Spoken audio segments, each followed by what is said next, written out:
It's time for the news review segment where we'll get into a conversation on some topical issues. We bring varying perspectives, and of course the aim is to shape policy and of course to help with the development of Mother Ghana. You're invited to join the conversation. We'd like to hear from you.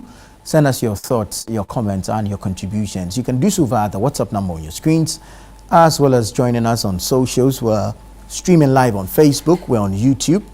We're very interactive and engaging on X. You can join us on Instagram, and you can of course enjoy some exclusive video content from ChannelOne TV on TikTok as well. This morning we have a number of issues to look at, and so do your best to join in the conversations. But let me say good morning to Ibrahim Ajay. He's a former Assistant Secretary at the Office of the former President. Ibrahim, good morning. Good morning, Anna. Good to see you. Very well. Good to see you as well. Yeah. How was the weekend? Quiet, yeah. It was good, but quiet. Yeah. Okay. No major events. Very well. And sometimes it's good that way. Yeah. It is indeed. It is. All right. Let's get into the issues for today. I mean, we know this urban transportation crisis that we're witnessing has been. It's something that characterizes, if you like, festive periods. However, this time we see an extension even beyond the new year. Yeah. Last week, the Vice President engaged some stakeholders, visited some transport operators across the city, and basically the plan is to expand public and private transport services. The conversation hinged more about the procurement of more buses to augment the fleet that is in the system. What do you make of this conversation around more procurement vis-a-vis the dysfunctional system that we have? Thank you, Nana, and a good morning again to our viewers and our listeners. The public transport system is something that requires a root and branch analysis in terms of getting it right. Attempts have been made, but you find that there is a division, or let me say, maybe division is the wrong word, Nana. Maybe there is a concentrated effort from the private sector over the years, never allow the public transport system to really flourish and see the light of day. How so? Good. Let me take you back to when President Kufuor introduced what became popularly known as the Kufuor buses. You remember we had them from Scania, which was from Netherlands. Yeah. You had the, is it Shaoxing? I've forgotten that. Shaoxing, Xiaoan, from China. These were the double-decker buses, and then you had the single-decker buses. They were all yellow. For those of us who were in Ghana at the time and old enough to remember, 1,400 came into the system, and they had a flat rate. And you also had people in school uniform, students in uniform could board free. The elderly could also board free as well. Do you remember what happened at the time? You had GPRTU, I'm saying it loosely, but you had members of the, let's say, the private trotro associations actively against this. They said it was taking their livelihood out of their mouths. We had incidences in which stones and other projectiles were being thrown at these buses. In one occasion, one area in Kaswa, you had the buses being burnt, all to create a sense of alarm so that people would not patronize these buses. And that's what replaced the OSA buses. Yes, the OSA buses at the time. And so I'm just giving a background as to why it does not work. But even that, there's a problem there, because we presided over the liquidation of the OSA buses. Sure. And the reasons for that, I can't delve into in this submission. But what I can say is I'm just trying to give a small background, because before, if I say to you the lack of maintenance is a problem, and it should never be about procurement but upkeep. There's a gentleman that I came online, I think it's Joshua Fuseni, he's written extensively about the public transport system, and it is very comprehensive, very well thought out, and credit to him. Hussaini. I'll double check when my colleagues also give their submission, so I can correct the name if I'm wrong. What he articulates is this: it's not about the more you procure, because what we had intended, I'm talking under President Kufuor, was to have the BRT, the bus rapid transport system, whereby you have a dedicated lane. Now the plan was to have 22 kilometers of dedicated lane from Kaswa to Accra. Now what happened? You found that people were either encroaching, then there was it was prohibitive cost-wise to demolish some structures along that path in order to make a dedicated lane. So all you had in essence was just 2 kilometers of dedicated BRT. And you had indeed, when the terminals, you know, the MMT terminals came in, the metro mass terminals came in during President Kufuor's time. Over time, then these also came to be taken over by hawkers and traders, and, which is, it points to a lack of discipline on our part, whereby any administration, regardless of thinking of the next election, do the right thing and make sure that you remove such personalities or people who are contravening the law, taking over the bus lanes. I'm just giving my initial inputs. I'll come back to it in a minute, Nana, but I wanted to explain that the fact that you have more buses coming in does not cure the problem, because they will now join the same congested routes. So once there's congestion, the queues that we are seeing in Kaswa, in Medina, in Accra here, if you go to 37, it will remain no matter how many buses you put in. So some will say, then what happened, Ibrahim? What went wrong? We had a problem whereby I'm talking the Scania buses that President Kufuor then introduced.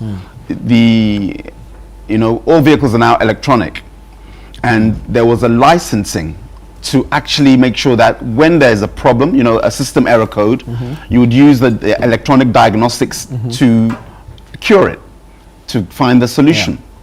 And if you bypassed it, if you bypassed the electronic diagnostic tools, the vehicle will go into what they call limp mode.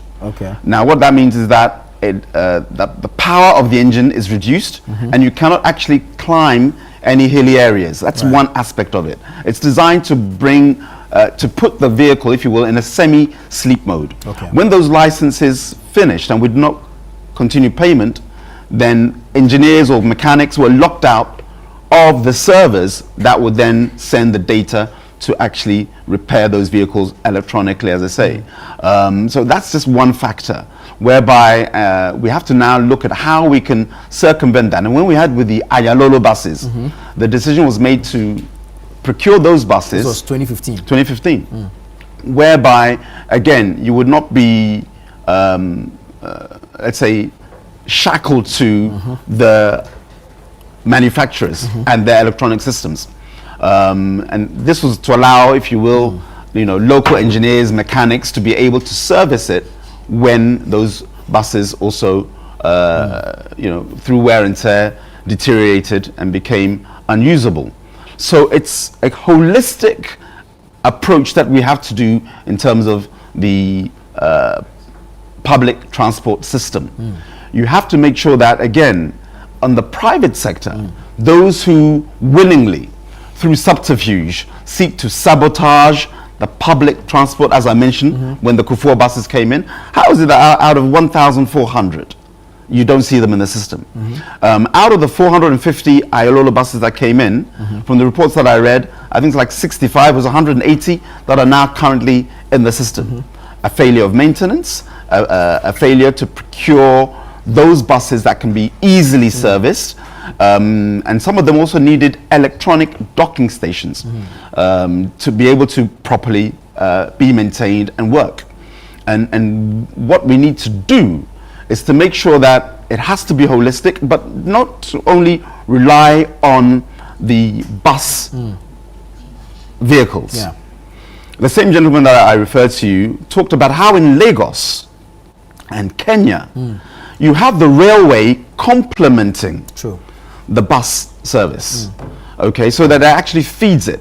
Thankfully, we've had the Macpakadan Railway under President Nana Addo Dankwa Akufo-Addo now in service. How to make sure that we can create that synergy, whereby that those train stations, those terminals, you can actually find bus terminals helping to be like an off-taker of passengers. And to an extent, that is actually working.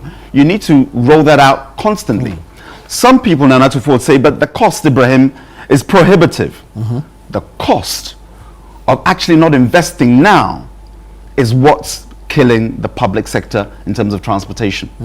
Because if we say we're going to invest in a proper, let's say a tram system, and right now we have 6 routes, starting from Ashaiman, coming down to Nungwa, coming down to Teshi, then La, then Osu, then Kolebu.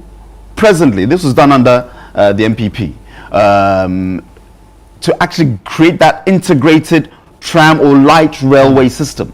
We now have to make sure that that feasibility plan is actually put into action. And if we say we don't have the money, how is it that we continually, periodically find money to procure hundreds of buses that end up becoming scrap material down the line? For Ghana to really develop, because everybody is a unit of production when you have what you call GNP, gross national product. It's where each citizen, gainfully employed or seeking employment through efficiency, transportation or what have you, can add value to Ghana's growth. And there needs to be that concerted decision to say, let us indeed invest in a light rail system for the urban areas that are so congested. Can you imagine the amount of productivity we lose just by being stuck in traffic, whereby you need to go home and to go to work, you've got to get up maybe 3 or 4 hours ahead of schedule to get there. And then the cost just to the vehicles, because when you're stuck in traffic, there's no productivity, but you're burning fuel while you're stuck in traffic. These things, the cost of it, the holistic cost, can be subsumed by making sure that we invest in a light railway system to complement the BRT, or the bus rapid transport system. Very well. And that's what government needs to do. Otherwise, we will sit here, applause and say, oh, we have so many buses coming out, there's a problem, there's congestion, there's no buses, so here's 450 buses. If you don't create those pathways, those dedicated routes, supported by a light railway system, give it a year or 2 years, suddenly you're back at square ground zero, facing the same problem. Well, Ibrahim, thank you. Let's say good morning to Elikem Kotoko. He is a Deputy Forestry Commission CEO. And Elvis Dako is also here. He's the news editor for the News Center newspaper, as well as the web portal newscenter.com. Gentlemen, good morning, and thank you so much for joining us. Good morning. Right, Elikem, let me come to you on this urban transportation crisis that we're witnessing, and of course the solutions that have been flying around mostly hinge on the procurement of new buses. And we are asking this morning, is that really the solution? Is this coming in to add on to, if like, the congestion already? Are we just bringing in new buses as a knee-jerk reaction, or have we done the studies that prove that indeed procurement is the way to go in addressing this particular challenge? Thank you so much, my brother, and good morning to both Ibrahim and Elvis, and to our cherished viewers.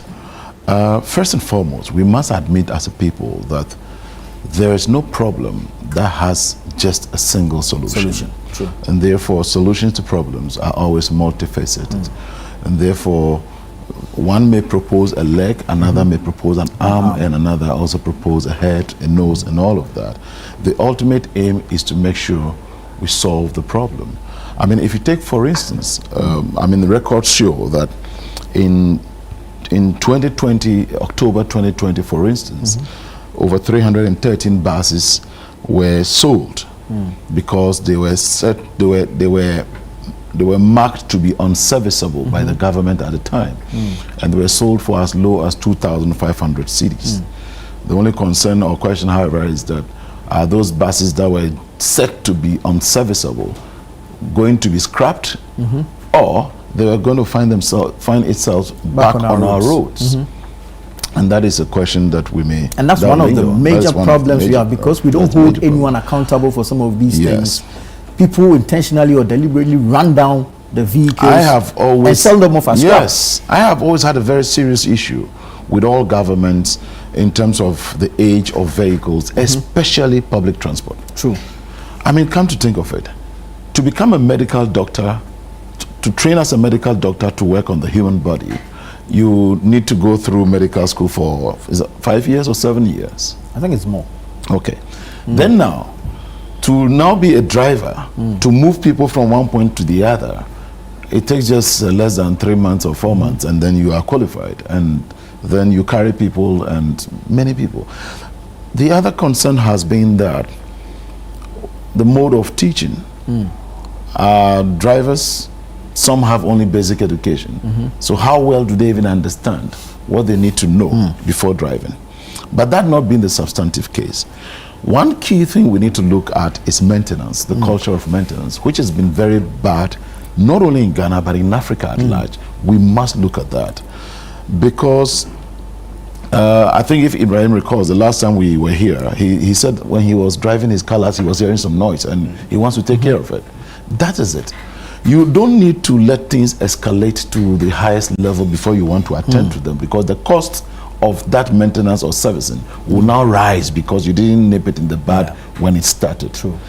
So we need to make sure that we inculcate in ourselves a culture of maintenance, because every state institution, every public institution, every private person must see the need to have a maintenance culture. True. So that if your vehicle is due for servicing at 2,500 kilometers, don't let it go beyond another 10 kilometers before saying that no. Make the time to do so. And there must be proper measures put in place to ensure that these things are abided by vehicle owners and all of that. The concern is not only about pumping, it's not only about pumping more buses into the system, but that is also one of these solutions. But also we need to plan. There are other countries that are more populated than we are. And fortunately, I believe we can do these things together with DVLA, for instance. Imagine that they say, okay, on every Monday, vehicles with number 2 or an even number in their number plate are not supposed to be in the central business district. What it means is that if you know your number plate contains an even number or an odd number or a certain number, it means you stay off, you are cordoned off, just to ease the traffic. We must encourage hailing services such that if my brother and I find out that we are in same locality, it shouldn't be difficult for us to all agree that, look, let's use your car, we contribute to it. But because the African is abusive, carpooling, it's a bit abusive or opportunist. So I feel that when I sit in Ibrahim's car, it's his cost to fuel the car, drive it, and service it. And even if anything happens on the way, you'll be surprised that we will get down and leave him on his own. But if we come to the realization that these are little things we can all do to help each other, because on daily basis, we always think that everything must be the responsibility of somebody or someone else and not us. And so we keep shifting responsibility, and when the problem explodes in our face, then that one we feel concerned and we want to cry wolf. The private sector will also need to play a major role in this. You agree with me that in the past weeks, petrol price, for instance, has gone down to the level that it has now gotten to a single digit in a very long time. It has gotten to a price that is lower than the dollar, and so many things. Now, one expects that the corresponding response will also be that lorry fares will drop. And so some of the private sector transport owners or drivers are abusing and taking advantage of the situation. and rather milking passengers. But they argue that it's not just fuel prices that contributes to the build-up of the fares. They argue on the price of spare parts. They argue on the state of our roads. We cannot let that even fly. How come when petrol prices go up, they immediately respond by wanting to increase prices? So when it goes down, then they know that there are other variables. We agree there are other variables. If that be the case, then whenever prices go up too, that alone should not be reason. Because when prices go up, they will come the same day telling you that prices that has gone up would indicate that Aboso can spare parts dealers will increase prices, this and that. That is true. And so it is also why there must be a certain proper price regulation. If you go to the Francophone countries, they do it very perfectly. Whether you are in the north, in the center of the country, or the south, how much they sell a bottle of water is the same across. Even a bowl of beans or whatever is standardized. So you can be selling it different at the southward and differently at the north side also. So we need to look at all of this, is because, for instance, somebody who is moving from, a driver may be moving from Kaneshi to Dodowa, or to Eburi or wherever. It will deliberately stop at Kaneshi. Meanwhile, it told you it is going to, let's say, Dodowa. It gets to even 37. Then it says it can't continue again. They have to give you off to another person. Or it will not load. Just when they offload all of you there, it moves to the next point and it's loading again that it is going to Medina. You sit in Medina or Dodowa, you get to Medina, then it tells you that it can't continue any longer. And they are doing that just to make sure they take the money in bits and pieces to extort from you. I saw a scene over the weekend where I'm told some, whether they were security personnel or individuals who felt aggrieved, went in to fight some of these people. It is unacceptable, though, but some of these things become justified when you think that we are vulnerable and you want to take advantage of us and abuse us. Then also, there's a need for us to look at alternative transport systems, because we cannot continually be relying on only the main road transport. And it also again challenges us, and I believe government will be looking at that, to look into introducing more of effective and efficient transport systems, such as the electric vehicles, in order to make sure that consumption is reduced or is very efficient. The environment is considered, climate action, sustainable development or sustainable living is also improved, amongst other things. So when we do this, that is why the Ghanaian was concerned when we heard of the Sky Train. Brilliant idea, but it ended up that it was just another avenue for corruption. And you see, all these becomes engulfed in corruption, and that becomes an albatross on the neck of not only the corrupt, but the very vulnerable people who are supposed to be benefiting from this. Give you a classical example. You recall before President John Dramani Mahama left office the last time in 2016, he procured these Onuado vans for medical outreach. Another government came and there was no problem. It was not as if there was a fault with the mechanism of the vehicles, of the buses, but they were left to rot at Kolebu. They were left to rot. In the end, we may be selling it to somebody for 1,000 cedis. You recall in October of 2016 also, when he commissioned the Kojo Chrome rail system, coaches were procured and President Mahama commissioned them. They were never used for 8 solid years. Meanwhile, you have gone ahead to divert a rail program through to Mpakadan and procured the DMTs. And if I tell you the details of that, that was even done through some private person. When it was shipped, nothing demonstrated it was in the name of government. If I forgot, I would have brought that document. I've been waiting for the right time to raise this concern for John Peter Amewu to answer for it. Because it came through a private person, waivers were still given to that. So many other concerns that need to be raised. But the bottom line is, today I am happy that moving through, I must commend also the Vice President who took it upon herself to immediately visit the transport ministry, visit some stations or terminals to ascertain for herself what is happening, so that she can again further brief the President, His Excellency John Dramani Mahama, on the way forward. Because we need to nip this in the bud. There should be free movement and well-coordinated plan. And when we are able to do this, it doesn't come easy anyways. And it also means that there should be interministerial collaboration, because the Ministry of Roads will have to work with Ministry of Transport, Ministry of Works and Housing will also have to work there, and the other local government also, so that when you are even putting housing facilities at certain point, you know how the people move during the work hours. So where should we have housing facilities? Where should we have terminals or bus stops and all of that? And I believe that thankfully we have a good visionary leader in John Dramani Mahama, who, whenever confronted with a challenge, and challenges himself further to say, look, I am determined to solve this problem. And so long as he has now, this has popped up as one other challenge, he will make sure that this is resolved properly. But we need to also send word to the private road transport, private transport owners, that if they cannot be disciplined enough, if they cannot be sensitive enough, then if care is not taken, government may be compelled to come in forcefully and strongly, and that may be kicking them out of business. So they should look at the vulnerabilities, the business aspect, and themselves, their interests as well. Thank you. Very welcome. Thank you. Elvis, let me come to you and transportation and the crisis that we are witnessing. If we haven't fixed the public transportation itself, and I'm not saying public as in the commercial transports, because we tend to confuse the two, that so far as it's a commercial vehicle, that's the public transport system, but that's not. I'm referring to states-owned public transport systems. If we haven't fixed that, will procurement solve the issue?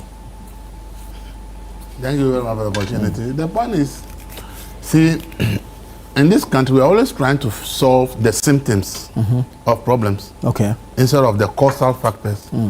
So long as we are fixated on the symptoms, then we are not going to have the solution.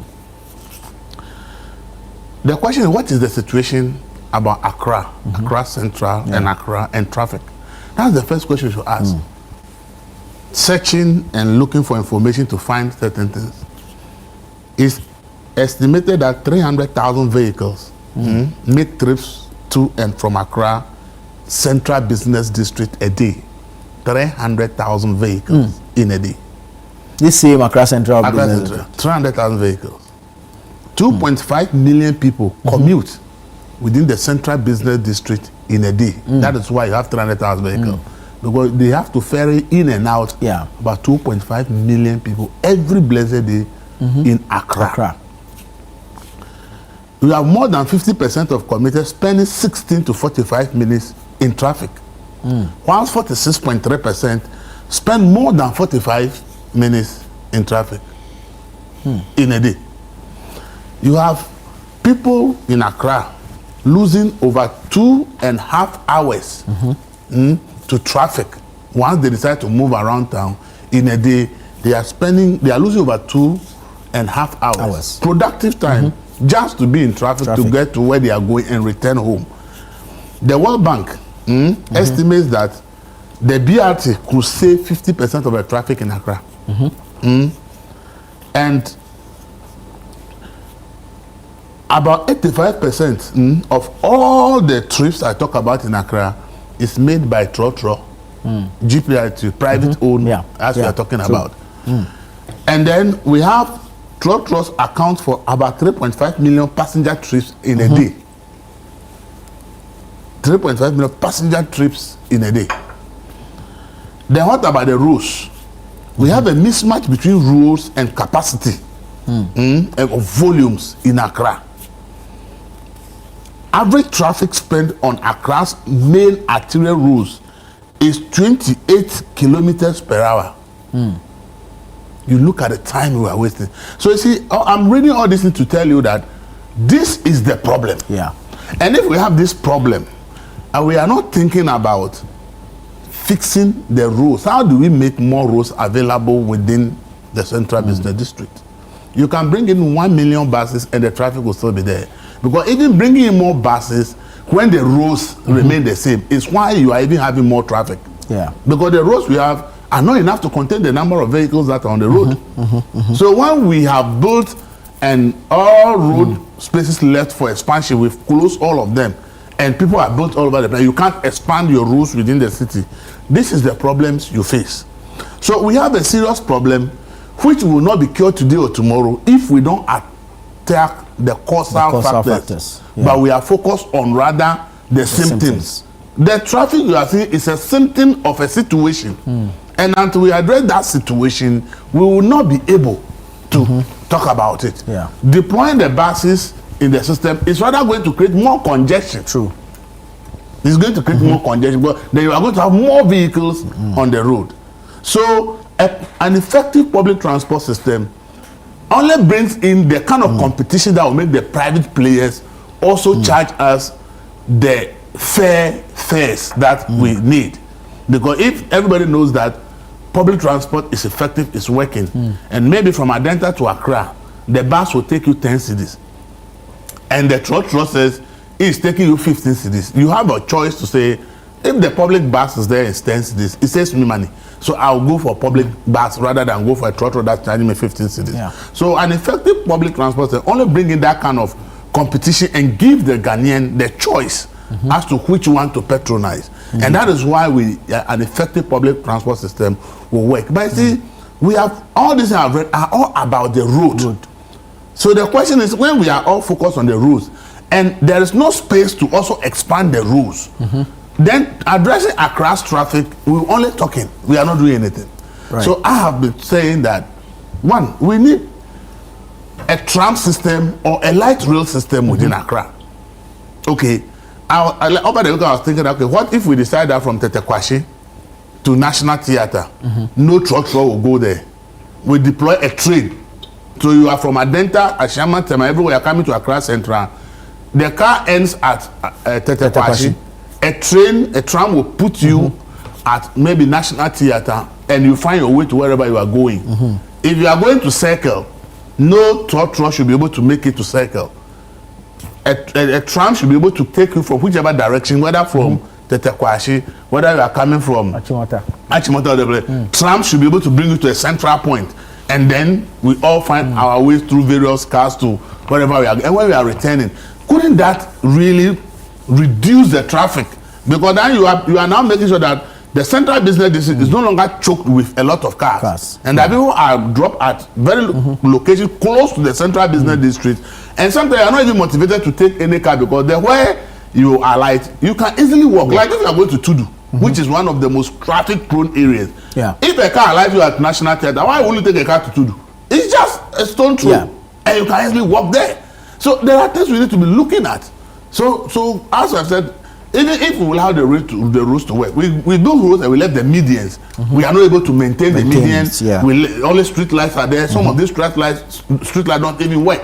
And I'm saying that, is it not possible to actually look at the possibility of building roads and the models are used for transportation? Then the traffic lights are on the sides of the road, not in the middle. So the way we even engineer our roads in terms of design, to me, can be looked at if we want to address the traffic situation in Accra. And I've said from Adam to Winneba with water transport. Who is bringing about a water transport system that it will take it from Adam, Tema, Teshi, Nungwa, Labadi, all the place, all the way to behind the Black Star Square to Jamestown? There are stops. So that when you stop there, if you are working the ministry, you are like behind Black Star Square. You are just walking to the office. You don't need a car to go there. And when you close, you just walk back to you just go back to the water transport facility and you are back to where you are. Couldn't that help reduce the traffic in Accra? It could likely reduce the traffic in Accra. And as CAT International has said, has written an article, we don't have a public transportation, a city transport authority system in Accra that manages how the transport system should work in Accra. So everybody is doing whatever pleases them. And that we need a city transport authority, which I agree with them. That if Accra is to be managed, there should be a city transport authority that makes sure that how cars move, where a car truck can go, where a taxi can go, where Uber can go. All these things needs to be done. In London, where they had problem with congestion, the city authority decided that this car can go here. This car, even if you want to come to the city, you pay a certain tax for. I see that's a failure on our part to implement the regulations. There's a regulation on that. When there's no authority, who is implementing it? And the fragmentation of the AMA itself. That's the point. AMA used to be the only authority. Exactly. Now we have different assemblies, districts, municipalities. So if you are talking about AMA everybody have different jurisdictions. Exactly. But if you have a city transport authority and says under all the assemblies within Accra, yeah, this is the authority that manage transportation and within all the metropolis within Accra, then you're having a situation that is going to be very helpful. True. So for me, we are only talking about the traffic situation and as if that is the problem. That is just a symptom of the problem that we have not addressed.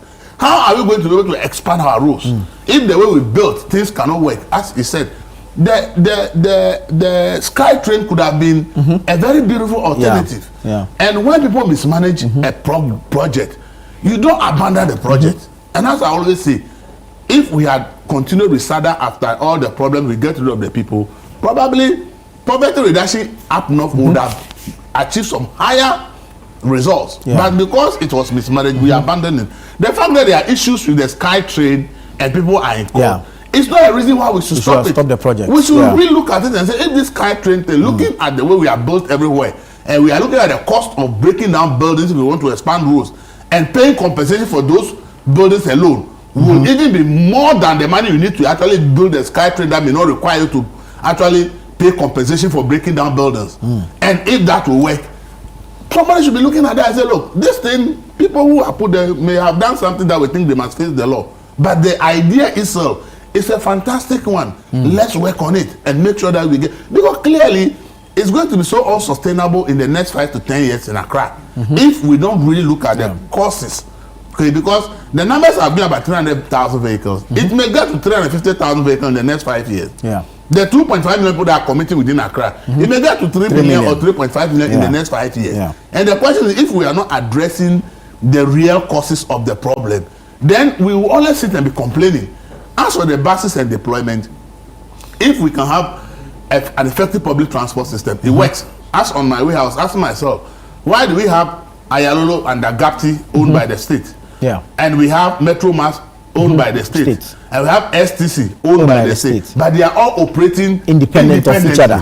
Why is somebody not thinking that, why don't we create a public transport authority with all this under it, get the kind of management skills that is missing to be able to manage these things well, so that if that is what will give us the efficient management of the government-owned transport institutions, can't somebody sit down and come out with that idea and say, instead of them operating fragmentally, we think that bringing them under one authority with a very good management, deciding what should be done, probably maybe we can do better. The BRT has failed because this was the roads. We did not have the roads to do a dedicated BRT. lanes. And now we have come to actually cut a part of the existing road to use. And because we cannot enforce it, the buses are there. So for me, as a country, let's rather focus on the factors, the problems down there, not the symptoms. Because the more we talk about the symptoms and treat the symptoms, we are not bringing more buses is just trying to address the symptoms. But as I said, if we are not careful, what will happen is that we are rather going to increase the symptoms.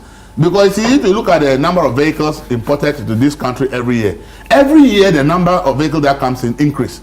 And as we are accepting all those vehicles into the country, we are not asking ourselves, on what roads are these vehicles to be driving? Do you know just on the Kaswa to Accra road, there are 50,000 vehicles that ply that road every day? No wonder we all complain about 50,000 vehicles just use the Accra Kaswa road in a day. But look at the road, it's just 2 lanes, one here, one here. The median is there empty, wasting. And when it rains, even one side of the road is closed because debris from the hills comes down to close the road. So you see, we have to really be looking beyond the symptoms and rather look at the solution. And I said it, and people over the people insulted me on social media that it's not government business to be determining transportation prices for private enterprise. Okay, if it's government owned, government can decide. But if private who are running their business, it's demand and supply that comes in. Okay, when the University of Ghana said they are increasing fees, it's government investing. So state stepped in and said, look, we think that it's not right? But if a private investor like Valley View or Central Investor decide to increase their fees, government has no business intervening. You see, prices of everything we use for bread in this country have gone down. Is government going to tell bread sellers how much to sell their bread? But the bread prices are the same. Some of people are even increasing the price of bread.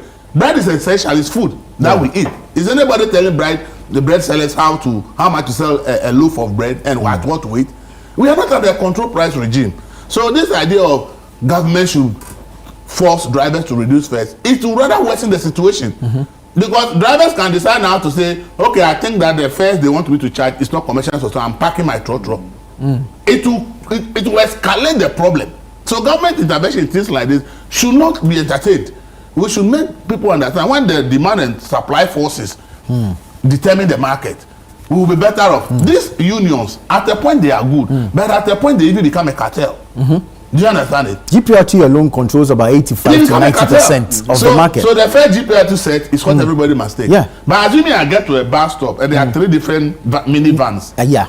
From Adenta to Accra. So you have options. And one says I'm charging 15 cedis. Another says 20. Another says 18. And they are all mini buses from Adenta to Accra. Me, I'm deciding which one I have to take. Yeah. But now when you get all the 3 mini buses are there, they are all charging the same fare because they say their union say they should charge.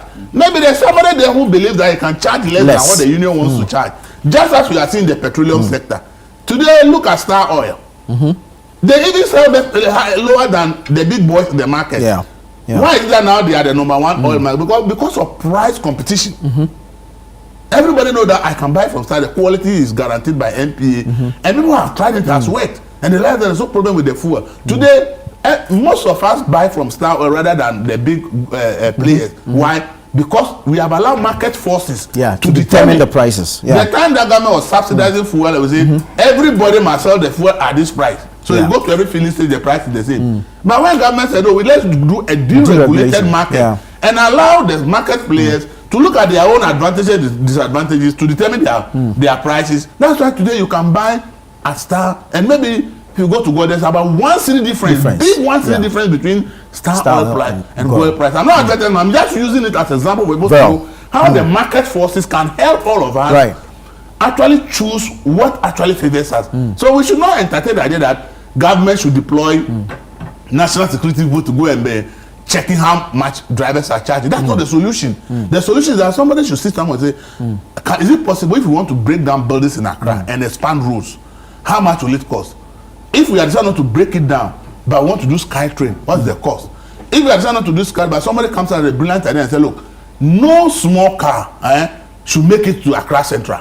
So now we want to start a tram service from Tetekwashi to Accra Central, to Circle and the rest. You can go to Adenta and carry the people. When you get to Tetekwashi, it's only a tram that can carry them to Accra Central, so that we decongest the city. You'll be shocked that the road will be the same, but because we have converted it into a tram, and all these 300,000 vehicles that comes in a day, maybe we may have only 50 or 100 tram trips, and it will carry everybody from any part of the itinerary part of Accra to the central business district. We all work to go and do our business. We come back to the tram and we go. If the water transport is working well and can carry a lot of people along the coast, those that were light and those and go and do their things and come back to the whatever vehicles are on the sea to take them, you can realize that we may not need to spend so much money to break down buildings and the rest, and maybe building that tram may even be less expensive than going to break down building, pay compensation before building roads. So let's look at multiple options in solving this problem. But the multiple options should be focused on the causes, not the symptoms. As for the symptoms, it is easy to solve. Import more buses. But that is why we can't make it. But this might actually even compound the problem. It might. It will. Because even when you read about public transport, they will tell you that with the narrow nature of our roads, even when the buses are turning. And I witnessed one at Aoshi. Ayalola was trying to turn. It nearly ran into another vehicle on the other left to stop because the bus is so long that the turning and the road is narrow. So it's difficult for the long bus to even turn easily. So it has its own challenges. Let's look at a proper way of fixing this problem. What we have done so far doesn't work. And look at this. We started public transport in 1809. And OSA started pre-independence, 1920-something. I mean, City Express came all the way. There is something wrong with the management. And as I've said, STC has the safety record. VIP and go have the record of commercial sustainability. We may not even need government to own the buses or anything. All we can say is that let STC's safety record merge with the commercial sustainability records of VIP. Private like OA and VIP. Create a big Transport Authority, let them operate under one authority so that they share those benefits, because they also have a problem with safety. Right. Then the benefit from STC's record of safety, and the STC benefits from their record Commercial of work. And they all deploy the bus, and then now they can say, oh, you STC rather, maybe you run intercity services. They let the OA and VIP rather run intra. You understand? And at the end of it, you realize that everyone will be profitable and all of us will be free. Very well, Elvis. Thank you. Let me take a few quick messages. This one says, adding more buses to the existing state-owned fleet won't solve Ghana's transportation crisis, especially in our cities. We need a holistic approach, shifting focus to train transport and implementing dedicated bus lanes. This one is from Aminu in Nsawam. This message reads, Nana Tufo, my name is Reverend Charles Prempe McWales. I am 71 years of age. When I was growing up, Ghana had the Omnibus Service Authority across all municipalities in Ghana. A very good and effective public transportation system in the country. Our current urban transport crisis makes no sense to me at all. If we are confused, let's go to London and copy what they are doing. There's no need to reinvent the wheel. Copy the urban transport system in the city of London. Reverend, thank you. Good morning, Nana. Disturbing scenario. As fuel prices decrease, transport fares go up. Inflation pointing downward, but prices of goods and other commodities skyrocketing on a daily basis. Ahmed from Nima sent that one in. One more says, one of the problems resulting in congestion on the road is the fact that without road markings or signs, a 3-lane road could turn into a 6 or 7 lane with drivers creating their own imaginary lanes. Road markings keep the roads organized and reduces congestion. I don't think the paint is expensive, or we can use reflector, which will be permanent. Kwamna from Oyayifa says, it's time we look at re-engineering of our roads to solve the traffic problems. All right, thank you. Keep the messages coming in. I want to believe at this point we can move on to other matters. You want to have a quick 2 minutes on this one. I think it's important. Well. Elvis mentioned about the water taxi system. When I was in New York, I took it from Ellis Island to Wall Street. Just 15 minutes. Yeah. Paid around $4, something like that at the time. This was 2000 and around 2000 and no, sorry, the first time I went to New York, 1995. Okay. When I went to New York, I did summer camp in Pennsylvania, so I spent 3 months in America. And the water taxi from Ellis Island, that's where you have the Statue of Liberty, to Wall Street. Yeah, the pier. Seconds, quote unquote. And it's very, very full. So while Elvis was speaking, I quickly started to search what would happen if we did the same thing in Ghana from Ashaiman to Osu. Now, if government invested in just 10 of these ferries, the ferries are 150 seaters. Okay? Now, how much is the ferry? It ranges from $950,000 to 2.2 million. Where am I getting those figures from? Nigeria. From Lagos to Ikoyi, they have it. Likewise in Abidjan. Cairo has the Nile. Yeah. So Sierra Leone. Yeah. So while so Sierra Leone, from the airport. From the airport. That's from Lungi. Lungi. When I worked in Freetown, I used to take it. Yeah. And then it's now getting more business when they're after the helicopter crash. But that is, the Lungi one is a good example to cite. Now, coming back to what I was saying earlier on. We thank the gentleman for his submission, the 71-year-old. Yeah. But you don't have to look to London. I'm not saying don't look there. Look to Lagos. Look to Abidjan and look to Cairo. They have the water taxis there with the figures I'm just giving you now. $950,000 for a catamaran, used one. The new one is $2.2 million. Now, if government says, okay, we're going to buy 10 of these, doing from Ashaiman. New one. Yeah. The new one is 2.2 million. Yeah. $2.2 million times 10. By 10. Yeah. Is how much? 22 million. 22. Okay.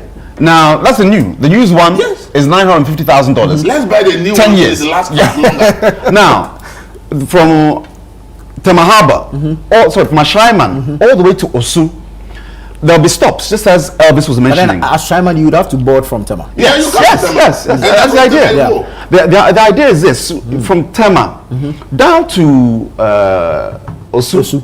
Harbor. Guess how many minutes? Guess. 15 minutes. Is that 15 minutes? By There's no water. traffic By on the water. Traffic on the water. By That's the water. thing. Now, this will take over 700 trotros from the system, given the quantum of people in the buses. The capacity Yeah, of the the- capacity. And the fares Each are one, each Yeah. one is 150 seaters times 10. So that's 1,500. Yeah. 700 trotros will be removed from the system, and you can imagine how much space would be created in terms of the motorway. Yeah. With all these trotros, and by trotros also private people. Yeah. Because look how quickly you can get there.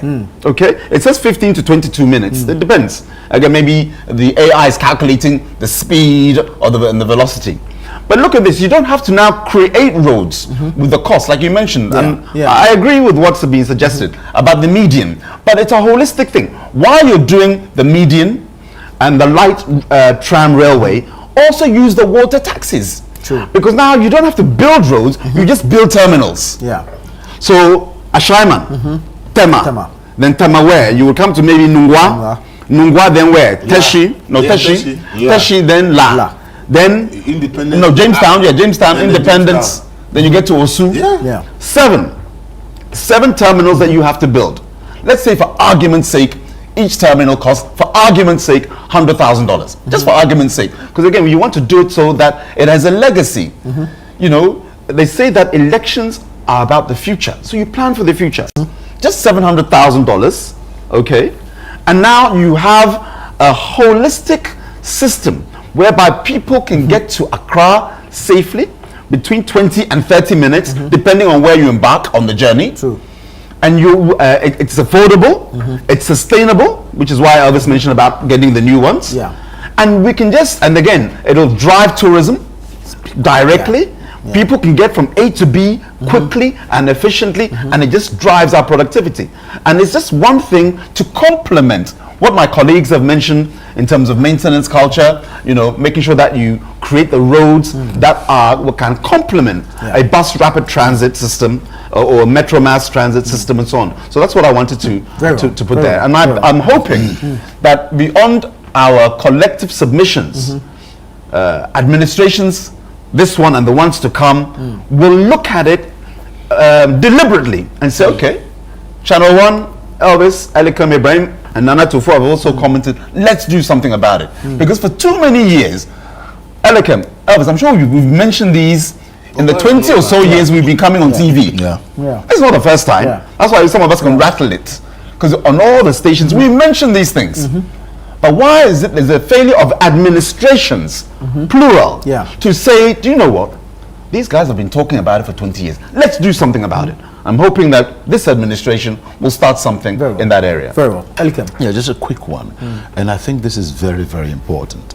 I just want to throw the challenge further to those viewing us and the media in particular, that you see, just as we have made submissions over here, City, in March you celebrate The Heritage Month. Heritage Month and all of that. I think we now need to be looking at some of our national problems and challenges and hold public bearers. or city engagement forum around that. The other second important thing is that we often talk, we prefer our solutions, but we do not try to put it together. So imagine that there's an expert there, and it will interest you that some student of development finance or something at Legon or wherever is watching us, having listened to us. What can you do as an intellectual? Put the thoughts together, begin to draft a certain proposal. It will not be out of the way for you to reach out to the minister and say, look, I'm just a university graduate or product, but having watched 5 programs or numerous programs on the and witnessed the challenges around the urban road transport system, these are my contributions. And before you know it, nuggets can be picked from all of that. So I think truly Africa has become, I will not always only limited to Ghana, we've become a nation of talkers. We need to move beyond that and be able to find how to prefer the solutions into documentations that can be submitted for further action to be taken on. Then 2 things. When Elvis made mention of this needs to be a holistic approach rather than the symptoms.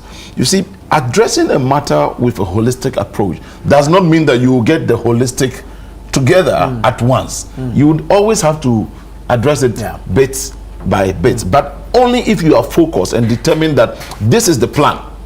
So when you know this is the plan, that is what I said, even interministerial connection. So it means that when Ministry of Roads and when Ministry of Road is on highways, right, it's also doing its work. For instance, I have been saying, all the new roads we are doing, for instance, now, in order to ensure discipline, let's immediately begin to put discipline on the roads by making sure there are speed cameras. Because President John Mahama is building good roads. Now the good roads should come with responsibility. If you go to the Medina and the guys, they refuse to climb the footbridge. And then, for instance, so we've now erected some fence and all that. If I had my way, you see the block that's in the middle, we could just chip the middle, put in some metal rods, and then put the same concrete to raise it a little bit, and that is all. Or even the metal fabrications that are on the side should have been a little longer. So a second layer is put there. It is also raised, so nobody can. I'm sure the road contractors might not be too excited about that due to road safety concerns, blocking vision and visibility. Oh no, it will not. It will not. I mean, it's just by about some 3, because people are able to climb because of the height. The height. So if they are able to move that by just 3 to 5 inches, then it becomes very difficult. Then the last thing is that you can never rule out government intervention or involvement in the public transport sector. So when you say government has no business doing that, it's not only about government coming into the public sector, the transport sector directly, but even in policy direction and all of that. If, for instance, you say government should not be involved, and as we're seeing, if the private sector decides Wait, are you referring to Elvis? Yes. I don't think the fees is what he's talking about. Well, let me still take it from that angle. You see, there are times when, if like it or not, as a government, it is very clear that the private person exists for business and for profit. So if you cannot be in any way in charge of some controls at some times, that is why things spiral. Why is it that under the era of President Jerry John Rawlings at the time, the Kalabule and all of that were being fought? Why? Because people were hoarding and deliberately selling at artificial shortages and all that. So there will always be some government intervention at certain times. Because you are allowing a free market, there are those who, and you see, we have a certain mentality where Ibrahim can reduce his price to, let's say, 2 cedis, whilst mine is 3.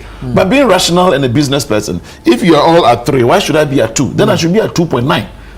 You get my point? Meanwhile, both the 2.9 and the 3 are all not good anyways. But because of competition and the free market operation, they are allowing that. So sometimes government will be compelled, because government is aware, if you have imported this car, you pay tax, you pay this is how much you have gotten this for. So I can tell that when you are making so this is the profit margin. But I get your point, Elikam. I need to take a break. Yeah, sure. But just on the last point, I get the point, Elikam. In a few seconds. But understand that President Rawlings' regime was a military dictatorship. No. At the time of the Kalabule. I was here. Okay, so let me tell you one thing quickly. I understand what you're saying, but that one, the Kalabule time, it was very well. ARC. But let me make one little correction. You see, we have mistakenly assumed. I get your point, but understand the context. Very well, gentlemen, thank you so much. Elvis, I'll come back to you, but let me take a quick break here. When I come back, we'll continue with the conversation. Stay with us.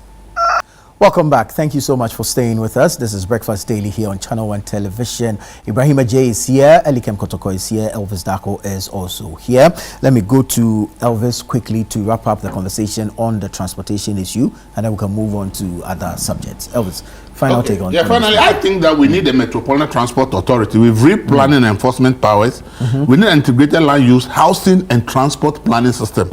We need a rehabilitation, formalizing the trust system. The trust system, it needs a lot of work to be done for it to become like a service that can serve us properly. Right now, they are doing a lot of things on their own, and they need some support. We need to look at the rapid bus transport system. We need to invest in light rail and water transport, and we must improve the road system. But see, even the water transport we are talking about, when I went to Côte d'Ivoire, it's not owned by the government.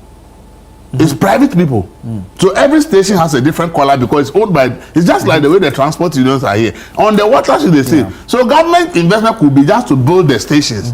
And private individuals now buy the boats. And they run their own transport. They pay some toll to the state. Just as GPRT is using a government station, pays tolls for using the station. But then make sure that all the vehicles there are owned by private people. You see, when we do this, we reduce the pressure on government to be the one investing in it. Because if a private person buys a boat for $2.2 million, government has built the facility. And the person calculates that in a year, I can transport maybe 100,000 people looking at the population that go to Accra Central, and if I charge it within 5 years and can recover my cost and make some profit, private business people will now take over that sector of the, just as private people have taken over the trotro market. Once people see the work, there's a feasibility study that shows that if you should invest in this, government will build the station, but if you buy the boats, these are the return on investment. Government will not be the one to be investing the 2.2 million in any of the boats. It's private people now who will want to do it. And people maybe now want to do long journey, one maybe from Aflao to Cape Coast and the rest for tourism purposes. And people will do all that, they'll be making all the money. So I think that once there's a solid plan and it shows that there can be return on investment, people will go in there, not even government, but the policy has to come from government, the planning has to come from government, the feasibility study has to be done by government. Government should commit to build the stations. Once inviting private people now to come and buy the boats to run it. So you see, once there's a good plan, private people will invest in it. So let's look at the thing holistically and realize that one solution cannot fix the problem. Let's try all the various solutions and see which ones really gives us that opportunity. And on the boat, for instance, aside transport, it could be a whole tourism thing, because somebody has never sat in a boat on the sea before. We didn't have the opportunity to do that. But now if there are private boat services that if you want to go on the sea, there's opportunity. You see school children, churches, all kinds of groups now want to experience how it's like being on the sea. Okay, let's find money and start one. Maybe Elikem and Cook can sponsor us. Hopefully. We put a cruise ship from Volta to West. In fact, when you go to Hamburg Port, they have boat stations within the port. It's the third largest port in the world. So people come to pay, sit in the boat just to tour the port, because the port is so big that you need to sit in the boat to be able to. So they operate this tourism facility within the port. And I've always said that why that time port, there's no opportunity for them to operate that kind of service there. For people who want to just experience Temaport, they want there's somebody think that we should have a key and lock on Temaport, so that you are not employed, you don't enter there. One of the challenges of us Africans is that we don't think out of the box always, and sometimes somebody has his money, so long as he can afford a bottle of beer at the end of the day and all of that, he's not interested in extending too much and all of that. There are people who have billions, people who have millions and billions of cedis or dollars, who can even invest heavily in the private sector and take on these whole things. But sadly, they don't find the motivation. They are because also the sources through which they acquire those wealth becomes questionable when they don't want to open themselves up. They don't want to open themselves up. But there are opportunities in all of these, which is why I think we should keep engaging, but be having fora that would be looking at how to do this. Because trust me, if City decides that every quarter we want to be making proposals to government, you get me? So every quarter you hold maybe 3, 4, 5 series of government or public problems, stakeholder engagements. Then you prepare that, you submit that to government. I think that in one way or the other, I mean, others will also learn from it, various institutions and all of that. They do it, but they don't present we do a lot of stations to the roundtable conversations. So we need to look at all of this. I think the suggestion that when you do roundtable, the reason I'm saying this, come out with a communique and then present it to the right. The reason I'm saying this is that about 3 weeks or a month ago, we had a meeting with His Excellency the President. And I had an idea that I just bounced off. And quickly, you could tell that he was very keen and interested. He said, okay, please, Elegant, put a concept paper together and let me have it.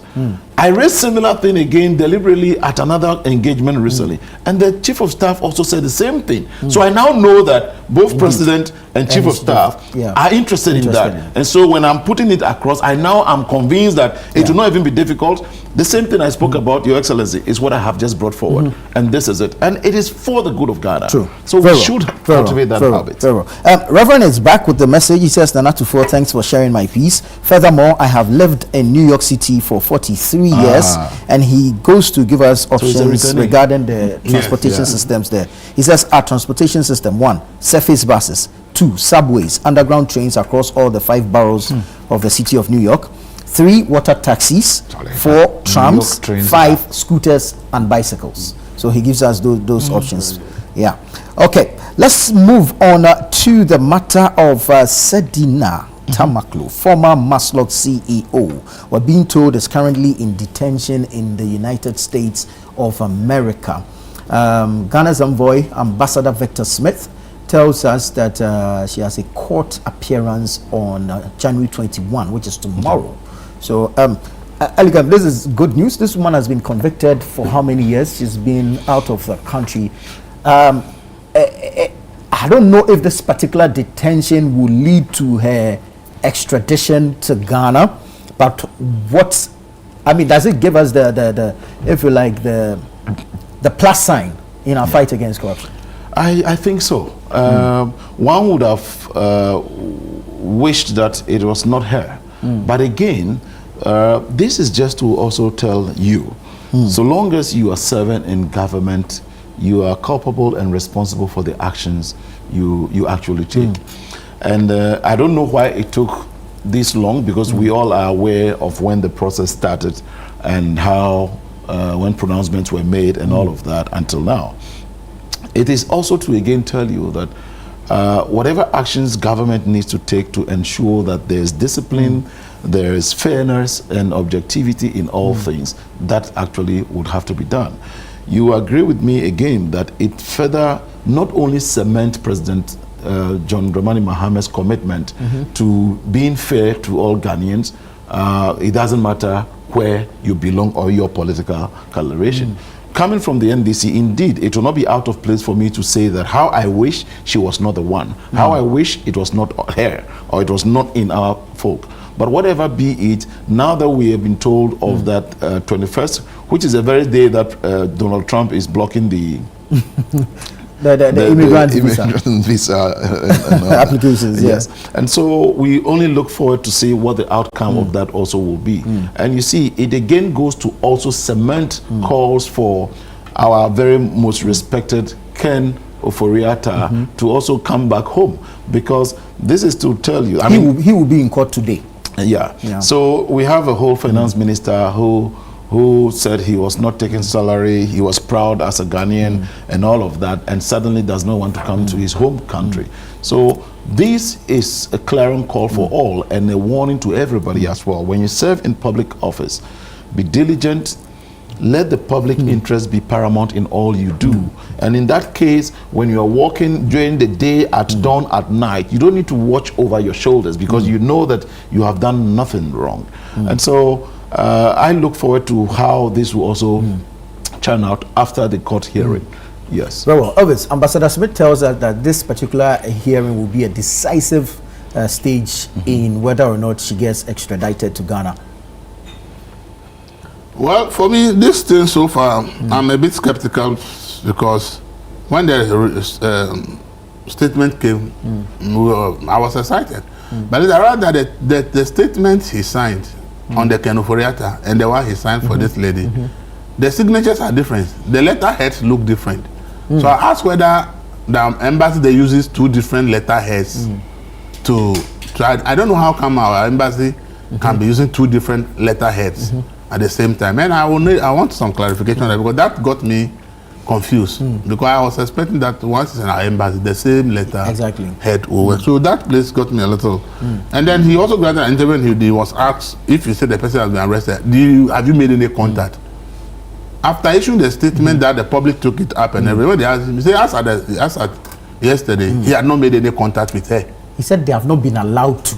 No, he said they have not made any contact. When he spoke to I asked on radio, on Eyewitness. Who did not allow them to? The marshals.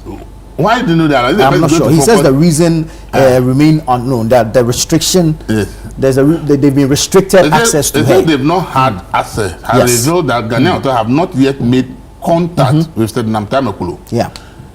I don't want to make it. He said his team at the embassy is working to establish contact. So you have information somebody has been arrested. You've not been able to make any contact with the person, and they will issue a statement. I think sometimes our diplomatic missions, they should just take their time a little and get the more information before. Because when you send it to us, we want to comment on it. But then our comments are limited because there's little information in the circular that the public is relying on. So now if you want to comment on it, but for me, if anybody commits a crime, especially against the state, and is to face the law, the person must face the law. Because as I've always said, if your party wins power, there are over 100,000 qualified, have all the qualifications you also have, and some even better than yours, who will be seeking appointment. So if you get appointment, then you have been honored, and you will be grateful for that. And nobody who comes to power as president appoints anybody that go and steal public money. They appoint people that go and work to advance the country, advance the image of your party. Yeah. So if you are given the chance and you go out there and you think that it's an opportunity for you to siphon public funds for yourself, if it is established by court that indeed you did that, you must really face the punishment. You must pay back the money to the state, and if you have to go to jail as punishment, you must, because sentenced to 10 years. Because it's all of us our money. But you see, I'm a little bit also worried by the way this case is going, because the deputy who was convicted with her, Yeah. for whatever reason, that has been granted bail, Supreme Court bill. Yeah. has been granted bail to go and sit home pending an appeal. See, the way sometimes our court works, I find it difficult. If ordinary Ghanaian who is said to have done that and is convicted by a court, will the court grant the person bail before hearing the case, or they want to hear the case and determine the finality before the person is allowed to go home? If that's the case, like many people in Sawam should be allowed to go home.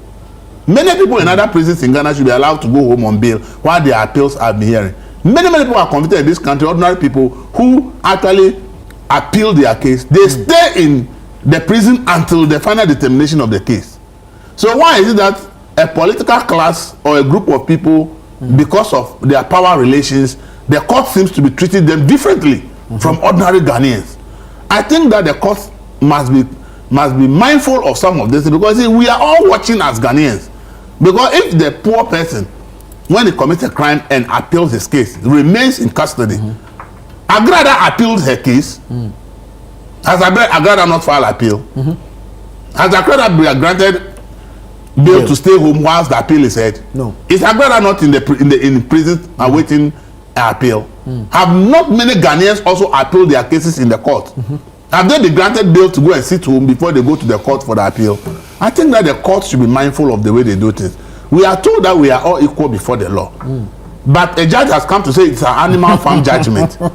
And that judgment by that judge should remind the judiciary that whatever they are doing could send the wrong signal. Yeah. If Agrada's appeal is pending and she's still in jail, if there are numerous Ghanaians who have appealed their cases and they are in jail, how can people who are politically exposed people apply for appeal and bail, and theirs are granted? Now go and sit home until the case is heard. We have to be mindful. The judiciary must be mindful of the things they are doing, because they are sending the wrong signal to the public, which I think is not right. Ibrahim, quick thoughts on Sedina Tamaklo at Tionu. Yeah, I mean, this has been a long time coming. From 2024. Yeah. When we were in government, I had the, let's say, the privilege, if that's the word, to actually see the documentation regarding her case. And when I read it, it's in the public domain now, but I read it prior to the file case going to court, and I was aghast at the level in which some individuals would go to steal from Ghana and be so corrupt. And I was amazed that it took some time. And it's in the public domain now. But some of the things, I mean, there was a sensitization program where she, when I say she, as head of Maslow, was given 1.7 million Ghana cedis, of which she was supposed to give 20 cedis each to 83,000 beneficiaries.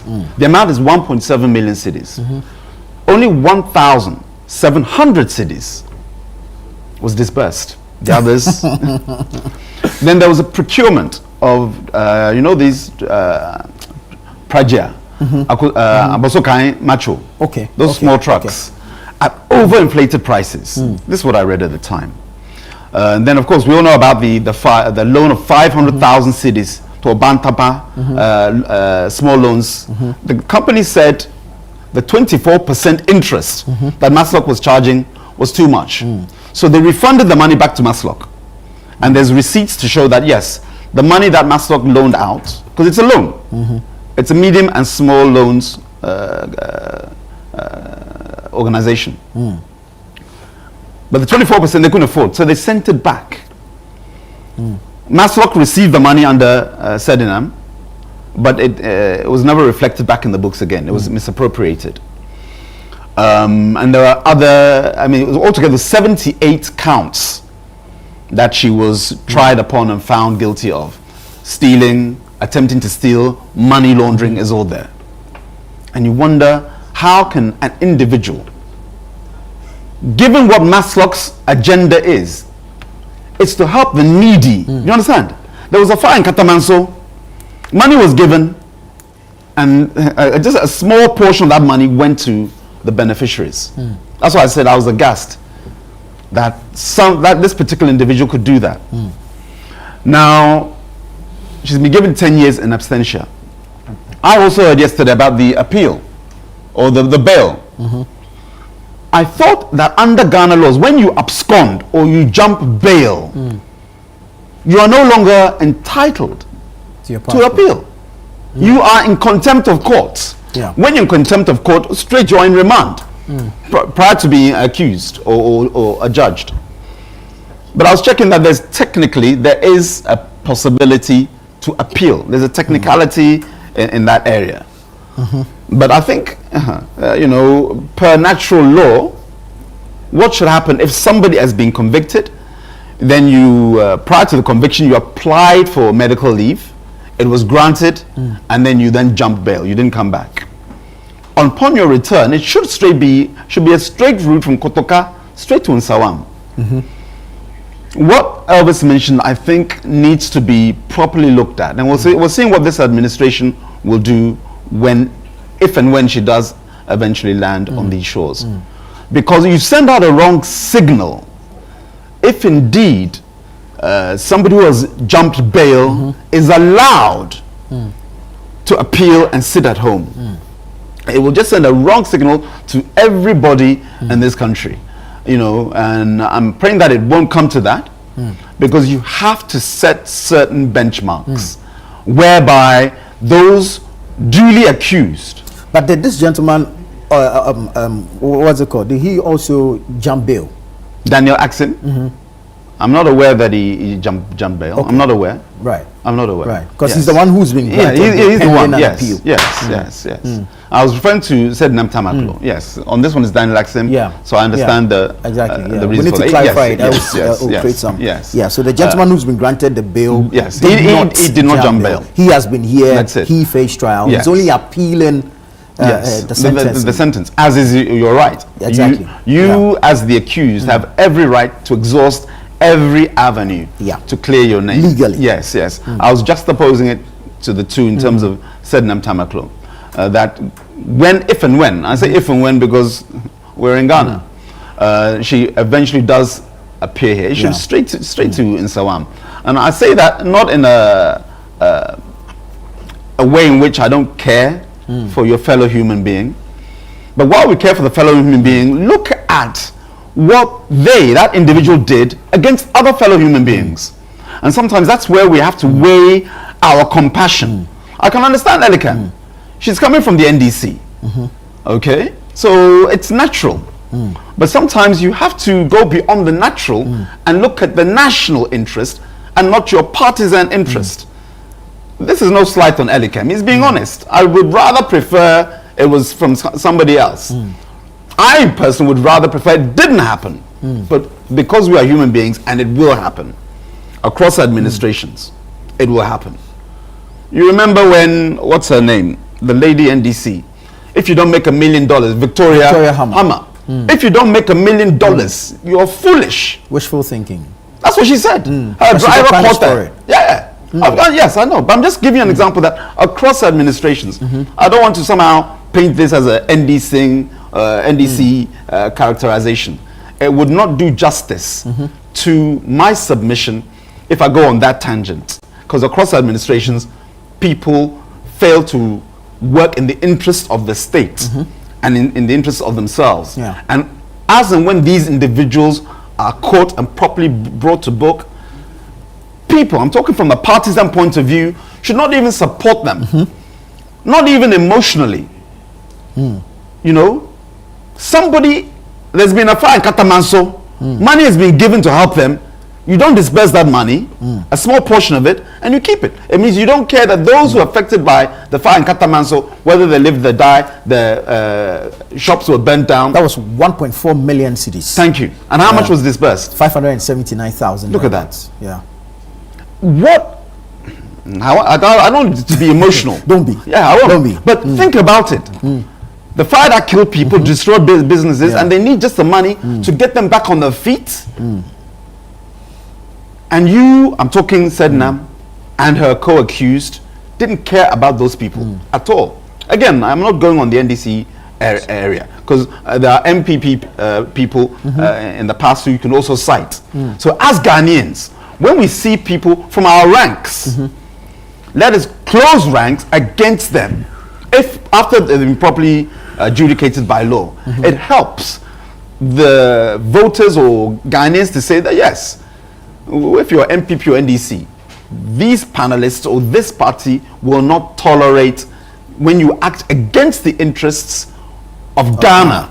And we will, you know, we will close ranks as a political body. I'm talking MPP, NDC. And say that you are not what part of us because you are doing something against the interests of Ghana. That's what we need to do. Very well. Gentlemen, thank you so much. We were supposed to have done some MPP politics, but unfortunately, we've run out of time. So we would have to leave it here and continue the conversations after the show. Just a quick one. Sure. I want to especially commend the Minister of Lands and Natural Resources and his deputy, Honorable Emmanuel Amakofi, and Honorable Yusuf Suleimana, for the great work that NIMOS, the National Anti-Illegal Mining Operations Secretariat, is doing. Colonel Dominic Boa is the one in charge, and over the weekend alone, spontaneously, there's been arrests and dismantling of these illegal miners on the Kumasi-Sunyani Road, around the night operations around the Birim area, and so NIMOS is doing very well and commendable. The finance minister has also given his little support to them. The sector minister is shaping their direction, and Colonel Dominic Boa, who happens, he and Setakla, who are doing their work, and is very commendable. We hope and are very convinced that this year in particular, their efforts will be multiplied, considering that there's been some proper improved budgetary allocation to them to fight the illegal mining. Thank you so much, Elikem Kotoko. Thank you, Elvis Dakon. Thank you, Ibrahim Ajay. And thank you also for sharing your thoughts with us. I am Nana Tufo Boateng. This has been the news review segment on Breakfast Daily. But please don't go away. The show continues after this.